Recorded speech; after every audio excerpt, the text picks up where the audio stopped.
Ladies and gentlemen, the President of the United States. The day after America pulled back from the brink, a tired-looking president emerged in the White House. Good morning, everybody. Please have a seat. Trying to sound magnanimous in victory.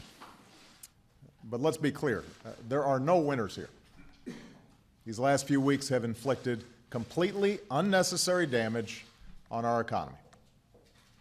We don't know yet the full scope of the damage, but every analyst out there believes it's slowed our growth. Vice President Joe Biden was out greeting federal workers back to work, condemning his opponents for their high-stakes tactics. We are the indispensable nation, and even for a moment, putting our full faith and credit on the line it's just not responsible. And I hope this is the end of it. Welcome back, everybody. How are you?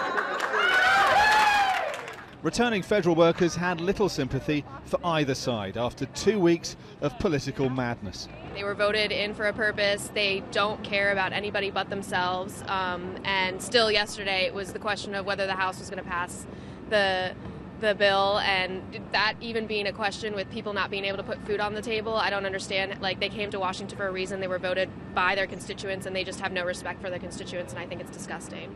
More than a week ago, we filmed Johnny Zugar, a federal worker and union member, as he tried to rally support for protests against the shutdown.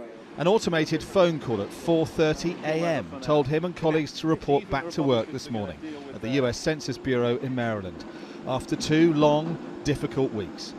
It's been frustrating, hard, difficult, but at the same time, we don't want to go through this again, you know? So hopefully this is the last time we go through this, at least next decade. That may be wildly optimistic. Conservatives say their allies in Capitol Hill may have lost this battle, but have survived to fight another day. They were sent up here to make a difference for their constituents. And so long as their constituents are being harmed, they have an obligation to try to stop it.